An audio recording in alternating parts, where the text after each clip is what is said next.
apa yang ada di sisi manusia dan semuanya yang padu akan kosong, binasa, akan hilang. Apa yang Allah taruhkan untuk kita, hak ni lah yang akan kekal. Batu banyaklah bersedekah. Sekarang kita masih hidup dah. Tok nenek kita mati dah dalam kubur, dah lewat benda dah. Al-mayyitu fil qabri kal gharidil mughabbis. Orang yang mati mayat di dalam kubur sama seperti orang yang sedang lemas di dalam laut. Yantadiru da'wata ahlilah, menunggu-nunggu doa daripada anak-anaknya yang masih hidup. Mayat dalam kubur. Batu kita pergi kubur, assalamualaikum ya ahlul kubur.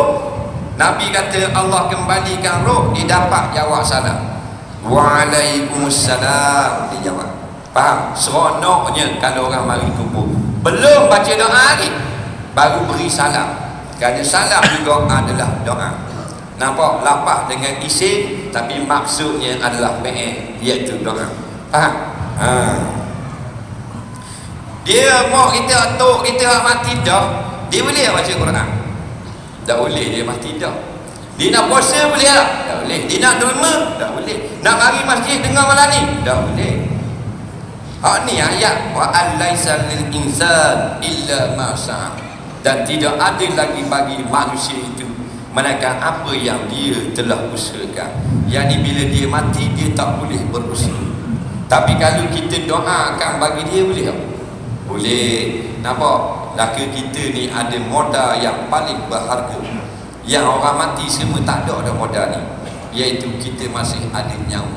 Bila kita ada nyawa, kita nak sebut subhanallah, boleh tak? Boleh. Alhamdulillah, boleh. Maka ambillah peluang hidup sebelum datang mati bagi kita. Nampak? Mati Nabi kata dalam hadis yang kita dengar, ibtanim khamsa, hujung dia nampak? Hayataka qabla mauti, masih hidup sebelum mati. Raja yang paling hebat, Raja Mesir, Raja India, Maharaja tu, Raja Mongku, Raja Kemboja, Raja Jepun, matilah kena. Dan mana hebatnya kita kalau tidak raja? Hebat kita lagi, walaupun kita tidak raja, kita masih hidup. Nak bertaubat boleh, nak sedekah boleh, nak derma boleh. Jadi biarlah ada tiga perkara ni. Jadi apabila Allah telah hadapkan kita umat Islam balik kepada engkau, tidak akan sia-sia keimanan kamu. Tak usah susah lah. Agama Islam agama yang cukup sporting. Sporting mana cukup serasi dengan manusia. Kita tak larat nak semayang diri, semayang duduk.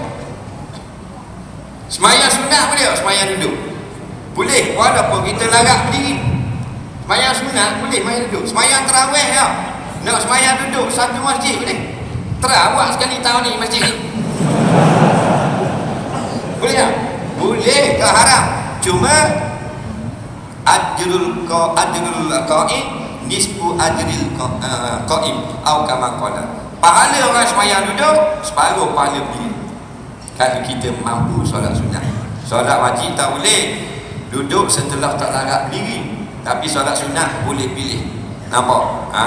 Jadi tahun ni kita teras sekali masjid ni, Masjid Kuarta KLA, terawih sambil duduk. Nampak tak? Jadi kalau sama-sama kita buat berdiri boleh RM100. Tahun ni panjang umur dapat RM50. Betul tak? Pasal Nabi kata dapat separuh. Tapi RM50 mana lebih baik daripada tak dapat 1 sen? Nampak tak? Baik tak? Ada tak pahala? Ni dak kata dak semayang terawih boh. Kita tak semayang terawih, kita kerja malam jual sate. Dah pukul apa habis sate? Pukul 11 boh, simpan kuah sate, taruh dinding sate pukul 12. Sampai rumah orang dah keluar dah masjid pukul 10 kan siap. Balik rumah boleh semayang terawih. Boleh ke semayang terawih di rumah? Kata bodoh. Mengaji lah, bukan wajib semayang di masjid. Di mana-mana boleh, atas bukit boleh, dalam hutan boleh semayang terawih, dalam laut boleh pakai oksigen. Temu balik hujan sate habis pukul 12, balik rumah semayang. Tak larat kalau boleh pun tak larat. Pasal jual sate maklum apa 5 petang diri yang lipat sate. Muka macam merah kena api pas sate. Tak larat semayang duduk. Betul tak? Dia semayang duduk. Tak mau buat 20 jumhur ulama buat 8 rakaat. Sembahyang sambil duduk, dah letih sangat. Nah, duduk pun tak larat apa? Tak larat duduk terlentang. Nabi kata wa ala junubikum, dan kamu boleh duduk berbaring sembahyang. Nah, tak larat nak duduk sembahyang baring. Baring pun tak larat kau. Baring pun tak larat. Mu ambil poin 38. Smith and Wesson letak atas kepala tembok. Apa benda ni? Jual sate larat, makan larat, bitik nok, semayang terentang tu tak boleh juga. Dia Piramli kata kecil-kecil tak mau mampus. Masalah dah bukan. Pasal agama Islam ni dah cukup ringan dah. Mayang tak boleh berdiri, mayang duduk, mayang sunat. Kalau nak mayang berdiri pun boleh, nak duduk pun boleh. Mayang terentang dah. Yang sebenarnya malas. Nampak?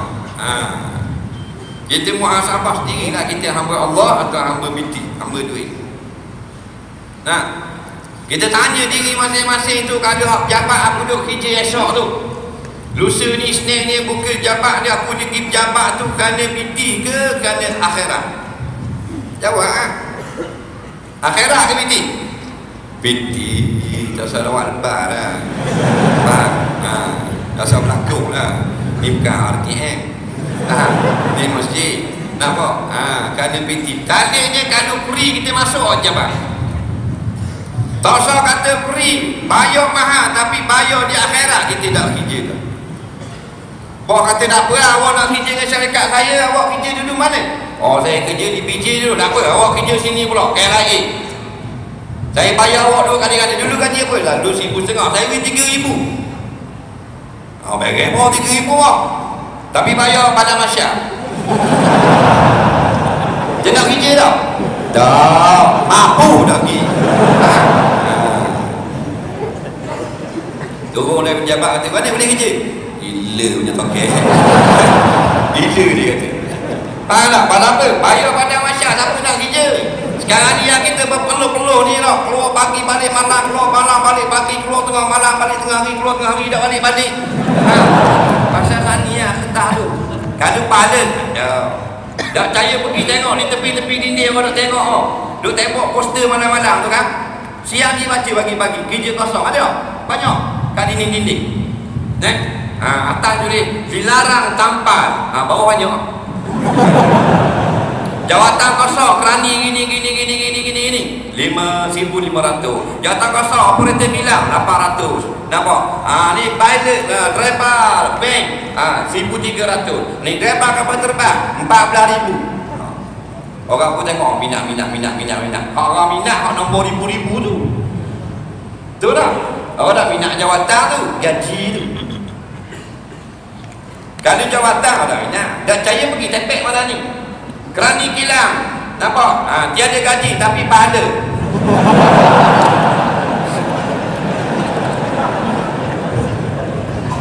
Pramugari ni. Nampak? Pahala juga. 15 padilah. Tak ada orang nak kerja. Jadi kita telah bertukul lumuk, perah keringat, mencari duit, memperhambakan diri pada duit. Berhentilah, bukan berhenti kerja.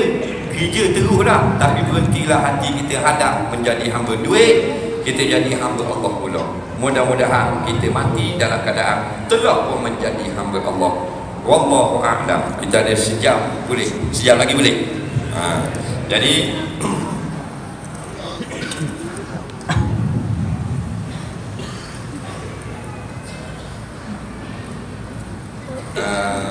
sebelum kita jawab soalan, kita lancarkan kutipan derma untuk pembinaan bangunan tambahan surau Al-Islah Kota Serimat sebelah kita ni. Dan yang kedua untuk membina membaiki tangki air masjid kita ni. Sekarang kosong dah tangki air masjid.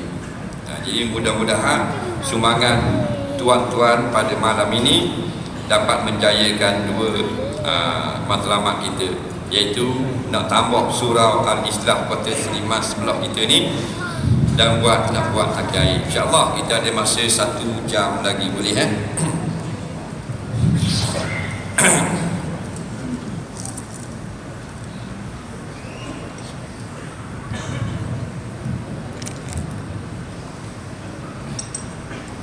Tu petugas berjalan macam. Jangan balik ya. 2 jam malam ni macam biasa.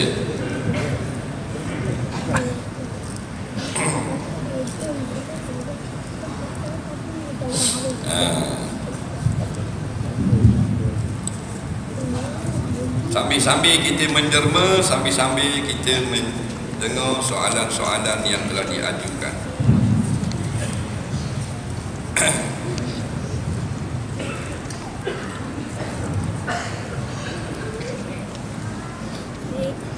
Seorang isteri tak boleh mengandung lepas 2 tahun berkahwin dan dia memberi lampu hijau kepada suami dia berpoligami. Ini sedap sikit soalan. Tetapi minimum gaji suami poligami 4,500 mengikut negeri.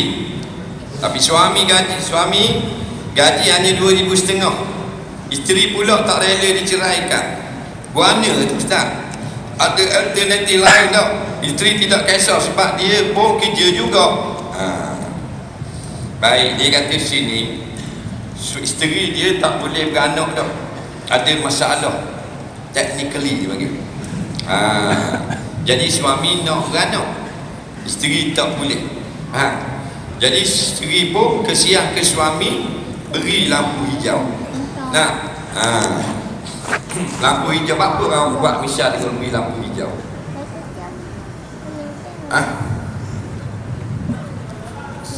Orang panggil memberi laluan.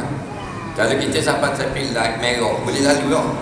Tak boleh. Kalau hijau mana beri laluan, patut panggil beri dan lampu hijau.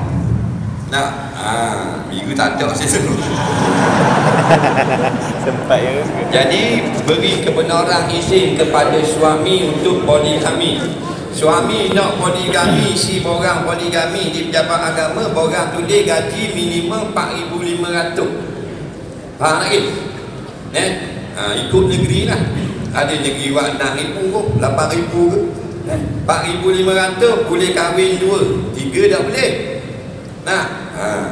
Jadi suami dia 2,500. Jadi nak kahwin lagu mana? Takkan nak cerai diri isteri pertama.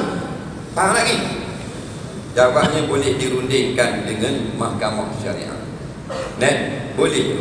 Bawa dengan isteri beritahu saya ada pendapatan saya suku dah. Dengan 2,500 ni dia mampu hidup dengan isteri yang seorang lagi. Faham? Boleh berunding lagu tu. Kerana peraturan manusia ni atas kertas saja. 4,500 ke 6,000 sebenarnya bukan satu benda yang mutlak. Cuma tak mau bagi berlaku. Duit tak ada tapi belangkok nak bini ramai. Lala bini yang tanggung lagi. Ikut sunnah. Tapi Quran mudah ikut. Pak mana ikut sunnah? Iaitulah kahwin lebih pada seorang kononnya.